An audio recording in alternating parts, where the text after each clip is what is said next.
Hi friend, good evening. আপনারা সবাই কেমন আছেন? আশা করছি ভালো আছেন। আমার শরীরটা একটু খারাপ আছে, তবে এখন একটু ভালো লাগছে। তো বন্ধুরা, আবার একটা নতুন ব্লগ নিয়ে আপনাদের সামনে হাজির হয়ে গেছি। তো আজকের ব্লগটা আপনাদের সাথে কিছু রান্নাবান্না নিয়ে শেয়ার করব।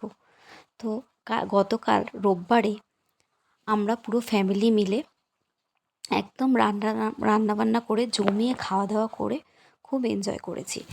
তো আপনাদের কাছে এই যে ইলিশ মাছ দেখুন, নুন হলুদ দিয়ে মাখানো আছে। এদিকে তেলাপিয়া মাছ, ওইদিকে হচ্ছে আমুদি মাছ ভাজা চলছিল। আর ইলিশ মাছের মাথা দিয়ে হবে কচুর শাক। এই যে কচুর শাক কেটে একদম ধুয়ে পরিষ্কার করে রাখা আছে। তো এখানে দেখুন মাছের মাথাটা ভাজা চলছে, কচুর শাক দিয়ে হবে বলে। আর এদিকে কচুর শাকের মশলা রেডি একদম, রসুন পেঁয়াজ কাটা। আর এদিকে কচুর শাকটা সেদ্ধ করে নিয়ে রাখা আছে। এই যে মাছের মাথা ভাজা চলছে।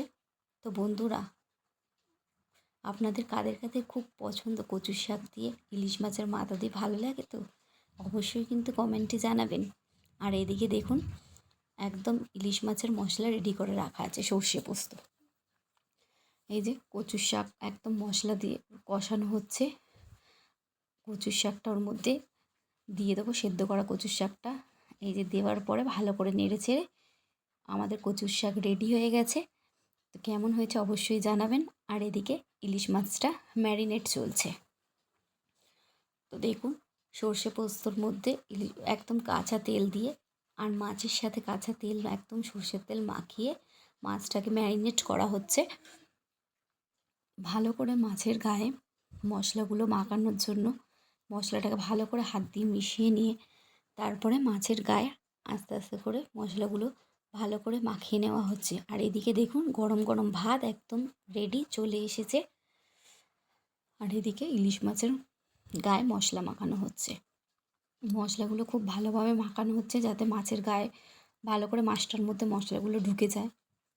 এবং প্রত্যেকটা মাছকে একদম ভালো করে মাখানো হচ্ছে, উল্টে পাল্টে মাছগুলোকে মশলাগুলো একদম মাখানো হচ্ছে। দেখুন এই দেখুন মাছগুলোকে ভালো করে এদিক ওদিক ভালো করে দুপিট উল্টে নিয়ে মশলাগুলো মাখিয়ে নিচ্ছে। এবারে ভাপার জন্য রেডি নিয়ে চলে গেছি। এই যে যখন ভাপা হয়ে গেছে কতটা সুন্দর হয়েছে দেখুন বন্ধুরা, আমার খুব টেস্টি হয়েছিল। আপনাদের কেমন লাগছে অবশ্যই জানাবেন। আমরা তো খুব মজা করেই খাওয়া দাওয়া করেছি। আর পরিবারের সাথে খাওয়া দাওয়ার করার মজাই একদম আলাদা। সবাই এক জায়গায় হয়ে খাওয়া দাওয়া করলে আনন্দ আরও বেড়ে ওঠে। এই যে দেখুন একদম রেডি। আর এবারে পরিবেশন চলবে। এই যে শ্বশুরমশাই খেতে বসে গেছেন, আমাদের এই যে খুদেরাও খেতে বসে গেছে।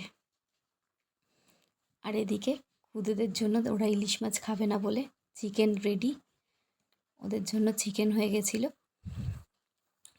তো কত কি আজকে রান্না হয়েছিল দেখুন বন্ধুরা।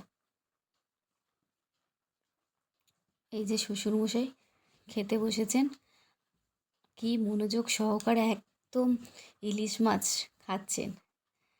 আর বলছেন কেমন হয়েছে, জিজ্ঞেস করছেন, বলছে খুব ভালো হয়েছে।